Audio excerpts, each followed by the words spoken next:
Mesdames, Messieurs, peuple congolais, chers membres de la diaspora, individuellement et collectivement. Mesdames, Messieurs, peuple congolais, chers membres de la diaspora, individuellement et collectivement, du nord au sud, de l'est à l'ouest et au centre, tant au niveau citoyen qu'intellectuel, politique, militaire, religieux et ou spirituel, je vous informe que d'un côté, la mémoire nationale, qu'elle soit bonne ou mauvaise, il faut toujours avoir à l'esprit et ou dans la tête le sens et la signification du partage et de la transmission de cette mémoire. Et pourquoi? C'est pour éviter la répétition ou la récurrence des mêmes erreurs, des mêmes drames et tragédies, des mêmes imposteurs, des mêmes voleurs, des mêmes hauts traîtres. C'est pour éviter la répétition ou la récurrence des mêmes amalgames. Le négationnisme, la guerre des mémoires, l'oubli, la repentance. C'est un peuple qui n'a pas d'avenir, puisque le futur, c'est justement le passé et le présent qu'on ignore. Par conséquent, vous devez individuellement et collectivement continuer toujours à transmettre cette mémoire. Ici, en laïquant et en partageant pour l'intérêt général. De l'autre côté, être citoyen, c'est d'abord d'agir toujours en permanence. Et pourquoi? C'est parce qu'aucune cause n'est perdue d'avance. Et surtout lorsqu'elle est digne, juste, noble, légitime et voire d'intérêt général. Par conséquent, seule la lutte libère.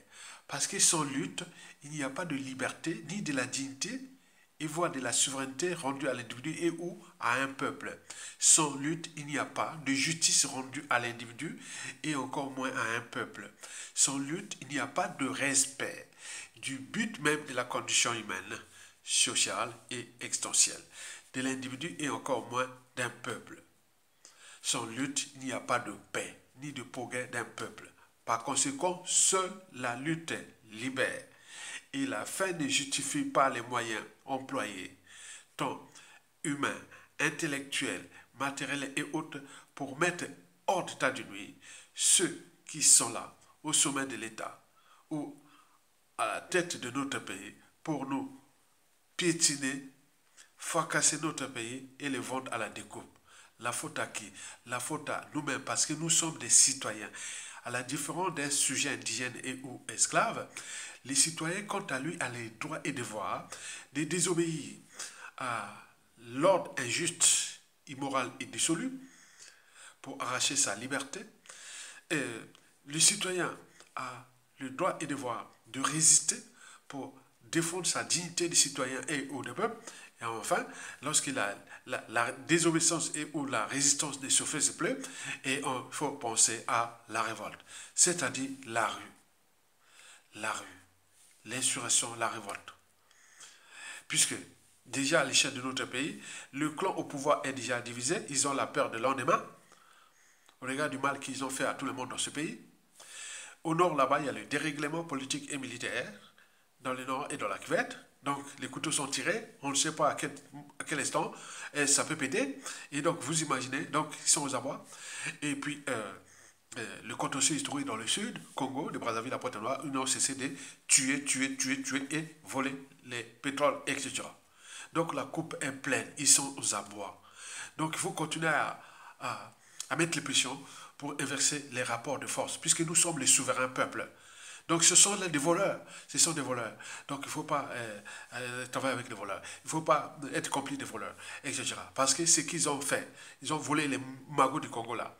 Les magots du Congo ont volé là. Vous voyez que dans toutes les familles, qu'il y a désolation.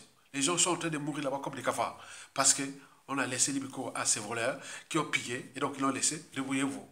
Et pour combien de temps encore, nous allons continuer à laisser libre cours à ça. Donc les citoyens doivent agir. C'est de votre devoir. Et si la révolte ne suffit plus, on passe au coup d'état militaire salutaire. Donc les peuples et les armées ont des fondamentaux pour défendre les institutions, l'État, la nation, l'intérêt général, etc. C'est de votre devoir. Demain, à la chute des Sassou, ce sera dans les programmes d'éducation nationale, de l'école primaire, collège, lycée, université. Et donc, ce sera dans les programmes. Vous vous préparez à ça. Hein. Ça va être chaud. Hein. C'est fini là. Vous allez désactiver vos fonctions cognitives, etc. sous Sassou Nguesso. Mais quand ça soit tombé là, l'école va venir vraiment le meilleur comme on voit ailleurs dans le monde, comme avant l'arrivée des Sassou Nguesso au pouvoir. Hein. Donc ça a commencé pour fabriquer, pour préparer les citoyens du Congolais de demain. Donc vous avez tout compris ça. Être citoyen, c'est surtout d'être informé. Et pourquoi? Parce que l'ignorance est la pire des souffrances. Le savoir et les connaissances vous libèrent. L'ignorance est la pire des souffrances. Le savoir, les connaissances et la transmission vous libèrent. Tant qu'à faire. C'est pour cela que je vous informe que ça chauffe pour Christelle Sassou Nguesso, alias Kiki. Et pour cause, il vient d'être arrêté à Dubaï pour blanchiment d'argent volé au peuple congolais. Je répète, ça chauffe pour Christelle Sassou Nguesso, alias Kiki, le grand voleur. Celui qui a volé l'argent du pétrole congolais. Il est au top 3 sur 500 grands voleurs du clan et ou du pouvoir. Vous imaginez, ils sont des milliardaires avec l'argent volé au peuple congolais. Et donc, il vient d'être arrêté à Dubaï pour blanchiment d'argent volé au peuple congolais. Et merci la police Interpol qui nous a fait ce boulot-là. Ce n'est pas un gag, ni une fiction. C'est prévisible. Et pourquoi? C'est pour 4 raisons. La première raison importante sur 4, faites vous-même la lecture de la chute des dictateurs et les conséquences au sein de la famille et ou du clan du despote déçu. On est bien d'accord? Donc, on doit déjà faire la lecture de la chute des dictateurs, comme on a eu les Mobutu, les Bokassa, tous les dictateurs africains qui ont volé les biens mal acquis, qui à un moment donné croyaient qu'ils étaient riches, milliardaires et autres, alors que voilà, donc ils se sont trouvés dans la merde. Donc, il faut commencer déjà à faire déjà la lecture de ça, puisque à l'échelle de notre pays, c'est 9 Congolais sur 10 qui sont ragés. Au moment qu'ils ont récupéré, ils auront récupéré les moyens de l'État. Ça va être un acharnement contre ce clan-là, ces gens de voleurs-là. Vous avez compris? La deuxième raison importante sur 4, pour laquelle ce n'est pas une fiction, ni un gag, etc., mais c'est de la réalité qui va arriver. Cette raison sur 4 est en rapport avec le profil de Christelle Sassou Nguesso. On est bien d'accord? Lui qui est au top 3 sur 500 grands voleurs du pays. 500 grands voleurs. En réalité, on a identifié 1800 individus au Congo. Vous savez, au Sénégal, ils ont attaqué 300 anciens dignitaires et autres. Mais nous, il y a 1800. 1800. Identifiés. Hein? Et donc là, sur 1800, les plus gros, c'est 500. Sur les 500, Christelle Sassou Nguesso au top 3 des plus grands voleurs de tout le temps. Donc cela veut dire quoi? Qu'il est milliardaire de l'argent volé au peuple congolais. Souvenez-vous en 2014, exactement au mois de mai, donc ça fait combien? Ça fait déjà 11 ans qu'ils sont passés. Christelle Sassou Nguesso m'avait contacté sur Facebook. Ayatonga, tu es où? Je t'envoie un chauffeur avec une grosse enveloppe. Je lui ai dit non, non. J'ai dit non, c'est gag. Non, non, c'est vrai. Tu viens, tu es où? Je t'envoie un chauffeur avec une grosse enveloppe. Je lui ai dit non, merci, va te faire voir.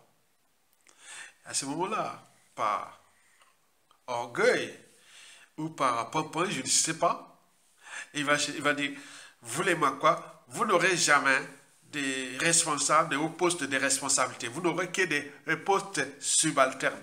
Je l'ai dit, non. Le Makwa, moi je suis Makwa. Bon, Et Makwa, c'est la plus grande tribu du Nord. Depuis le président Yulu jusqu'à votre station Guécho là, il y a toujours des Makwa. Makwa, c'est la ville lumière. Makwa, papa, je l'ai farcé. On en a fabriqué des cadres. Vous savez que le plus grand nombre de cadres de la partie nord par tribu, c'est les Makwa. Même jusqu'en Europe ici, en Occident. Donc on est mélangés, on était les premiers. On s'est mélangé, on est vraiment l'esprit. Donc ne viens pas m'attaquer Makwa. Et par colère, il bloque mon compte Facebook. J'ai dit, c'est bien comme ça. Et donc, depuis là, il sait bien. Donc, il est en périphérie là. Voilà. Donc, la deuxième raison sur quatre pour laquelle Christelle Sassou Nguesso sera arrêté, c'est qu'il est au top 3 des grands voleurs de la République. C'est-à-dire, sur 1800 individus identifiés, il y a Christelle Sassou Nguesso qui est au top 3 milliardaire. Sa fortune, on l'estime entre 3,8 millions, 3,8 milliards de dollars à 7 milliards de dollars. 3,8 milliards de dollars à 7 milliards de dollars. Il fut le pétrolier, celui qui a géré le pétrole du Congo. Au moment où ça coulait à flot, il a placé beaucoup d'argent dans les valeurs immobilières, dans les paradis fiscaux, dans les biens immobiliers, dans les comptes bancaires. Il a diversifié entre ses amis, copines, copains, tout compagnie. Donc vous imaginez là-bas. Donc c'est un grand voleur. C'est immoral et dissolu, ce qu'il a fait là. Au moment que les autres sont en train de mourir là-bas, les familles et autres. Donc c'est un grand voleur. Donc vous imaginez les enjeux. Donc de la première raison sur quatre, il faut faire la lecture de la chute des dictateurs. Donc, et ils en paieront aussi le prix. La loi, la rançon de la gloire et du vol de Congolais. La deuxième raison sur quatre, c'est que sa fortune là énerve les Congolais. Et surtout ceux et celles qui ont subi, ou leurs familles, leurs frères, sœurs, autres, ils sont laissés dans l'ignorance parce qu'il n'y a pas d'école. Ils sont allés mourir, etc. Vous imaginez la colère de chaque Congolais quand il se réveille le matin et quand il se rase le matin ou qu'il au cœur de leur lit, il dit tôt ou tard, on punira ce clan de voleurs. La troisième raison sur quatre pour laquelle Christelle Sassou Nguesso va certainement être arrêté dans 100% des cas à la chute de son papa. Cette troisième raison n'est plus le secret de Polichinelle. C'est ce qu'on appelle l'affaire d'État ou les affaires d'État. La raison d'État. L'enjeu de régénérer une nation. Vous le savez que sur ce point, toutes les officines de la libération, etc. D'autres, même sous fond d'appartenance, c'est-à-dire la colère, la haine des Mbouchi ou des Sassou ou de tout. Donc, sur ça, mais imaginez que les gens là seront président de la République, premier ministre, gouvernement, patron des services secrets, ministre de la Justice, tribunal, ambassadeur. Donc, vous imaginez tous ceux qui se décident, les victimes de Sassou qui sont là, qui regardent et aller faire leur djaba chez les Arabes là-bas. Vous imaginez la respectabilité interraciale. Vous volez votre argent de votre pays et de votre continent. Vous allez faire la fête chez les Arabes là-bas. Ils se moquent là-bas. L'enjeu aussi était racial. La respectabilité. Comment les Arabes peuvent nous respecter? Voir les grands voleurs comme ça viennent de... Donc vous imaginez, il ne faut pas ailleurs. Est-ce que vous avez vu les Arabes voler l'argent de leur pays autres, venir faire la fête en Afrique noire? Ou même les Blancs, etc. Mais quoi que nous, c'est quoi? Quand tu es noir, va te faire voir. Quand tu es brun, toi, tiens-toi bien. Quand tu es blanc, tout va bien. Et donc, ils sont là, des gens qui sont décomplexés, etc. Mais c'est leur affaire. Donc, il faut en tenir compte que la situation qui se dessine pour cette troisième raison sur quatre, qui est en rapport avec les affaires d'État, les raisons d'État, etc. Et cette raison repose sur 5 volets que vous devez en tenir compte. Le premier volet sur 5, ce sera le volet diplomatique. Donc, nous mettrons tout ce qui est Interpol, diplomatie et tout compagnie. On mettra tout pour retrouver tous ces voleurs-là qui sont à l'étranger. Et surtout ce clan-là. Ils ne sont pas nombreux, mais nous sommes nombreux. Donc il y aura la diplomatie, le volet diplomatique. Très bien. Et donc ils font la fête là, tous leurs visas là, les fêtes là, sont identifiés. Il y aura une cellule spéciale à la fin de sa soumission. Tous ceux qui viendront demander un passeport, visa ou fréquenter ces milieux, il y aura un moment d'identifier tous ces gens-là. De même, vous savez comment l'État a puni. Le volet diplomatique, ça c'est le premier volet sur 5. Le deuxième volet sur 5, c'est affaire d'État, des secrets d'État qui vont agir. Ce deuxième volet sur 5, surtout au niveau judiciaire, il est au niveau judiciaire, parce que la justice va passer. Donc nous au pays, eux, leur bien au pays, c'est mort. Hein? Ils ne sortiront pas. Au pays, c'est dit, ah bon, il n'y a pas de problème. Maintenant, ils restent à l'étranger. À l'étranger, la justice va passer. Et nous allons agir à travers les ambassades, à travers les partenariats, etc. On va travailler pour récupérer ça. Et le troisième volet sur 5, ce sont des cabinets d'avocats. Nous allons mettre beaucoup de cabinets d'avocats. Parce qu'ils travaillent avec tout ce qui est audit financier, les gros cabinets d'avocats et qui sont là, et qui sont à travers le monde. C'est que bon, ben, ces gens-là sont à Dubaï, à Abu Dhabi, ils sont à Doha, ils sont à Papa. Donc là, il y aura du monde là-bas, des cabinets, tout ça là, pour travailler les relations, tout ça, pour récupérer les magons.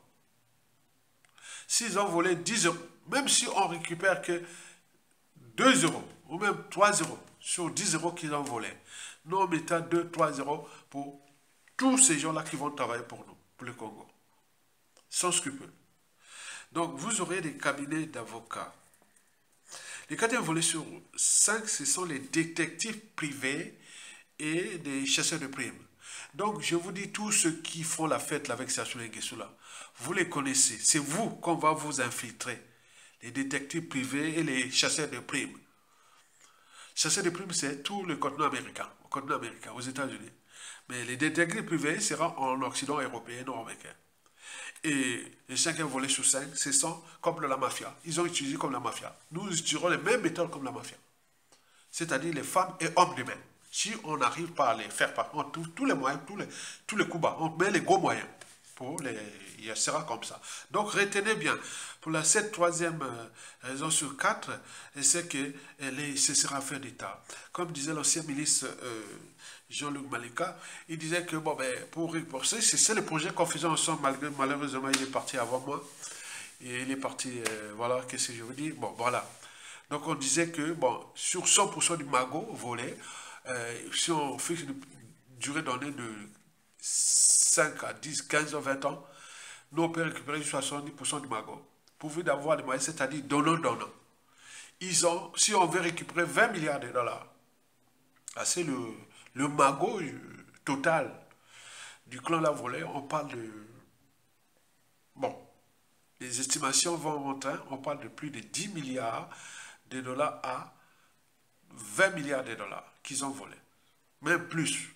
On ne sait pas, mais le maxi c'est 30 milliards de dollars. Donc on va de 10 milliards de dollars.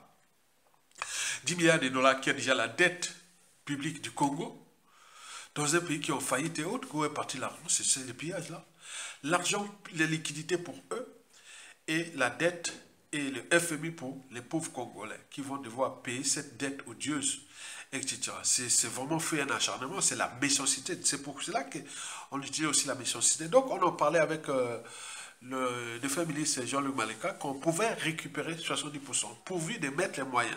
Ça veut dire que si on veut récupérer 10 milliards de dollars, 10 milliards de dollars, il faudra mettre plus de la moitié en commission, en com, non. Donc, si c'est 10 milliards, on va dire, bon ben, vous prenez aussi 5 milliards. Donc, on peut récupérer 5 milliards. Et 5 milliards vont dans les circuits autres. Donc, j'arrive au 5e volet. Ce sont les hommes de main. Comme la mafia. Les brigands, tout, ils seront là. Par exemple, ils sont là à Dubaï. Nous serons là-bas parce que les services secrets, tout le monde, par exemple, tous les endroits là, nous serons là-bas. Il y aura le Congo, il y aura beaucoup là-bas. Si ce ne sont pas des Congolais eux-mêmes, ce sont des agences, ce sont des gens qui travaillent pour le Code du Congo, qui seront là. Mais là, avec des brigands, des voyous et autres, tous ces gars pour les faire peur et dire, vous ne pouvez pas s'installer en Côte d'Ivoire, que vous êtes tranquille, ou en Afrique du Sud, ou à Dubaï, et ou autre. Non, non, non, vous ne pouvez pas. Donc on va les raisonner que dit non, non, tu ne peux pas, la vie devient l'enfer. Donc il y a toutes les méthodes qui seront utilisées, des coups bas et coups tordus, pour récupérer notre magot. Il n'y a pas de problème, comme font les Chinois avec la mafia. Donc on va te monter, ils sont là dans une grosse voiture à Dubaï ou ailleurs, bon, une voiture, grosse voiture va caler comme ça, autre. Ok, celui qui est là déjà avec la mafia ou autre, il y a l'État congolais, il y a ces pays-là qui ont des relations avec l'Afrique. Donc le Congo, c'est un pays du bassin du Congo. Donc on ne peut pas avoir de soucis avec le bassin du Congo, et etc. L'avenir de l'Afrique. Donc il va avoir des influences, des rapports de force et autres. Donc ils vont être vraiment l'envie que voilà. Donc à défaut de utiliser comme les Mossad avaient utilisé contre les nazis. Et voilà. Donc nous aurons ça. Je vous dis, c'est vraiment ça. Donc laissez faire la fête là. Donc tous ceux qui vont avec les kikés et kikés, tout seulement, ils sont identifiés. On les voit là. Donc vous imaginez. Bon, sachant que l'essentiel de la Sassou Nguesso qui se décide, ça sera sur le volet diplomatique et de ces moyens sclérats qu'on va utiliser pour récupérer notre magot, pour leur dire que ça suffit, hein. On ne va plus continuer à jouer avec ça. Mais je vais, avant de terminer, je vais vous laisser avec une vidéo que les patriotes peuvent l'écouter. Il a créé sa chaîne qui s'appelle Terminator. L'histoire de ce compatriote et que j'ai découvert par sa chaîne dernièrement, c'est-à-dire en 2015, lors du coup d'État constitutionnel. Il se promenait tranquillement à Brazzaville et donc il a vu les hélicoptères qui cherchaient à tuer les jeunes qui protestaient contre le coup d'État constitutionnel de 2015 dont les conséquences sont d'actualité. Et donc là, il va voir là, donc les gars, il va fou, il voit les phares des gens qui cherchaient, parce que il cherchait pour tuer. Et donc il va là-bas, il va se cacher dans un caniveau pendant 2 heures. Celui qui va parler là. Il est resté 2 heures dans la boue, dans un caniveau, tout, pendant 2 heures. Probablement parce que là, si sortait, comme on avait tué plus de 300, hein, parce que là, officiellement, déjà le coup d'État constitutionnel, il en a tué plein de jeunes qui avaient contesté au Congo-Brazzaville. Et Christophe Sassou Nguesso, toute cette jeunesse immorale et dissolue, vont faire la fête avec Christophe Sassou Nguesso. Vous imaginez, vous, dans la tête, qu'est-ce qui vous passe dans vos têtes? Donc, c'est vraiment c'est pas des... Voilà, donc, l'immoralité devient un concours de beauté. On a vu toutes les métis et tout compagnie. Ça devient un problème. Les métis en Afrique deviennent des soucis de l'Afrique. Parce que ces jeunes vont faire ceci, alors que... attends, c'est pas possible. Ils ont pris tout ça là. Est-ce que vous pouvez aller faire ces fêtes-là chez les Arabes? Les Arabes viennent le faire chez nous. Jamais. Mais pourquoi que chez nous? C'est qu'il y a un problème. Donc on descend très bas. Donc ce jeune-là va parler des bien mal acquis de Sassou Nguesso. Il est parmi ces Congolais-là qui, à la chute de Sassou, ils seront mis à tous les postes stratégiques du pays, que ce soit depuis la diplomatie, les consuls, ambassades, comme au niveau du gouvernement, comme au niveau des administrations, des institutions, les hommes des mains, les services secrets, tout. Ce sont ces gens-là qui connaissent beaucoup de ceux qui sont passés de Sassou Nguesso. Donc on a de l'espoir et de l'espérance.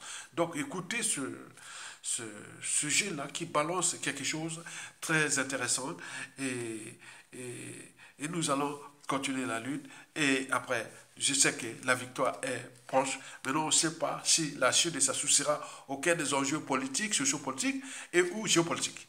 Donc on se décide où il y a des embrouilles avec ses pays voisins, avec les parrains occidentaux, etc. Donc c'est un processus qui va jusqu'à la chute de Sassou Nguesso. Donc retenez bien les 5 volets. Chaque Congolais doit avoir ça dans la tête. Les 5 volets que je vous ai cités de la chute de Sassou Nguesso. Je peux vous les réciter vite fait. Le volet diplomatique, le volet judiciaire, avec Interpol et tout compagnie, le volet des cabinets d'avocats, le volet des détectives privés et des chasseurs de primes, et enfin le volet des hommes de main, c'est-à-dire qui seront en lien avec nos services secrets, qui seront maintenant pour montrer qu'il ne faut pas rester là. Imaginez les gars là dans un banlieue, ou pas banlieue, ils ne sont pas dans les banlieues, ils sont dans un quartier chic de n'importe quelle partie d'Occident. Donc, on regarde tous les quartiers, il y a des tracts qui sont diffusés partout. Il y a la maison, là, il y a des voleurs là qui ont volé l'État congolais, tout ça. C'est diffusé, tout ça. Il y aura des méthodes, je vous dis, ce sera révolutionnaire ce qui va arriver de la presse Sassou Nguesso contre ces gens-là. Écoutez ce jeune-là qui a passé 2 heures, ce monsieur qui a passé 2 heures dans la boue, et donc il s'est barré, et donc il a réussi à s'échapper, et maintenant quelque part sur la planète Terre, mais qui résistent, ce sont ces gens-là qui nous sommes nombreux pour faire tomber le régime le plus antisocial et criminel, immoral et dissolu, confiscatoire d'ailleurs de ce pays comme sa propriété privée, et jouant de l'immoralité et comme leur mode de fonctionnement, et jusqu'à combien de temps encore. À écouter le jeune et à bientôt. Aujourd'hui, on va parler d'un sujet bien croustillant. Les accusations de biens mal acquis et détournement de fonds qui pèsent sur Denis Sassou Nguesso, le président du Congo-Brazzaville et sa famille. Des villas de luxe, des millions d'euros détournés et une justice internationale aux trousses. Pour commencer, on va d'abord définir c'est quoi les biens mal acquis. Petit rappel rapide.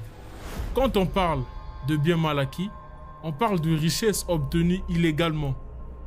En clair, c'est quand un dirigeant utilise l'argent public, c'est-à-dire l'argent du peuple, pour s'acheter des voitures, des appartements à Paris ou encore des manoirs sur la Côte d'Azur. Ce type d'affaires touche plusieurs chefs d'État africains. Mais aujourd'hui, on va se concentrer sur le clan Sassou Nguesso. Et crois-moi, il y a matière à dire. Depuis plus de 10 ans, la justice française ainsi que plusieurs ONG comme Transparency International et Global Witness traquent les fortunes douteuses de M. Denis Sassou Nguesso ainsi que sa famille. Les chiffres donnent des tournis. Selon une enquête officielle, plus de 70 millions de dollars détournés. Des biens immobiliers en France évalués à plusieurs dizaines de millions d'euros. Des transactions financières opaques pour masquer l'origine de l'argent. En gros, pendant que la majorité des Congolais galèrent à boucler les fins de mois, la famille présidentielle se la coule douce avec toutes leurs propriétés de luxe. Des villas, des voitures et un train de vie de rêve. Qu'est-ce qu'ils possèdent exactement? Un hôtel à Paris estimé à 14 millions d'euros. Oui, cela dure depuis plus de 40 ans. Dans l'affaire des biens mal acquis, il y a un nom qui revient souvent. Denis Christelle Sassou Nguesso, surnommé Kiki. C'est le fils du président. Et il est dans de sacrées histoires.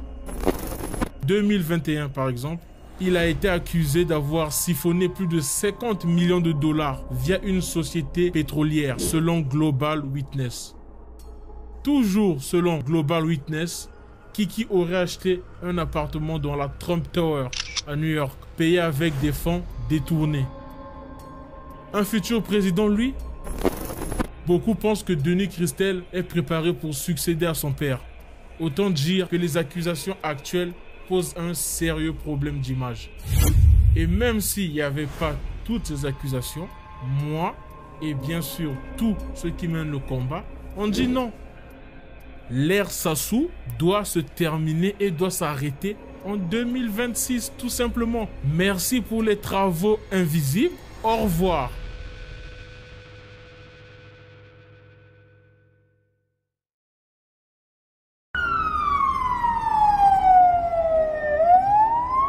Ce qui vient de se passer à Djibo marque un tournant majeur dans la lutte contre le terrorisme au Burkina Faso. Suite à une série d'attaques ignobles ayant coûté la vie à de nombreux civils innocents, les forces armées burkinabais, sous la direction du capitaine Ibrahim Traoré, ont lancé une riposte d'une ampleur exceptionnelle. Tous les moyens ont été mobilisés. Forces terrestres, vecteurs aériens, drones de reconnaissance et de combat, chaque unité a été activée pour une mission précise, rapide et décisive. Résultat, Plus de 900 terroristes neutralisés sur plusieurs fronts simultanés. Pris de court par la puissance de feu et la précision des opérations, les groupes armés terroristes n'ont eu aucune chance. Leurs bases ont été démantelées, leurs armes saisies, et leurs tentatives de déstabilisation totalement écrasées.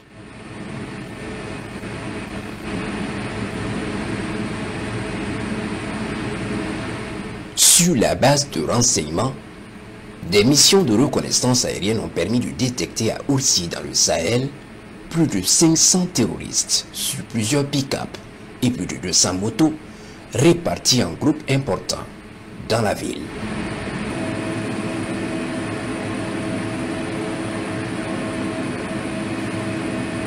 Après observation, les vecteurs aériens des forces armées nationales vont détecter une rencontre où plus d'une centaine sont regroupés sous des arbres.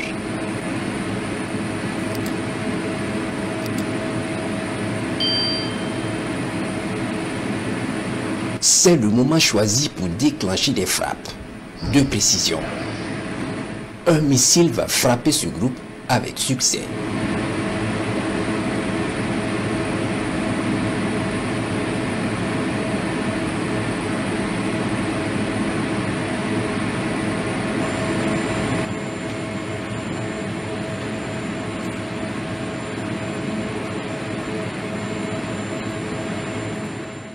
Ce n'est pas simplement une victoire militaire. C'est un message clair, net et sans détour, le Burkina Faso ne reculera devant rien pour protéger sa population et défendre sa souveraineté. Le capitaine Ibrahim Traoré l'avait promis, les crimes contre les civils ne resteront plus jamais impunis. Et aujourd'hui, à Djibo, la réponse a été à la hauteur de l'attaque. Le groupe important est verrouillé et frappé efficacement. Chers abonnés, la lutte continue. Mais une chose est sûre, le peuple burkinabé n'est pas seul. Son armée est debout, déterminée et prête à aller jusqu'au bout. Nous vous invitons à partager vos opinions dans les commentaires. Si vous avez apprécié, n'hésitez pas à le liker et à le transmettre à vos proches. Pensez également à vous abonner et activer la cloche de notification pour ne rien manquer de nos prochaines vidéos. Votre soutien est essentiel et nous vous en sommes très reconnaissants.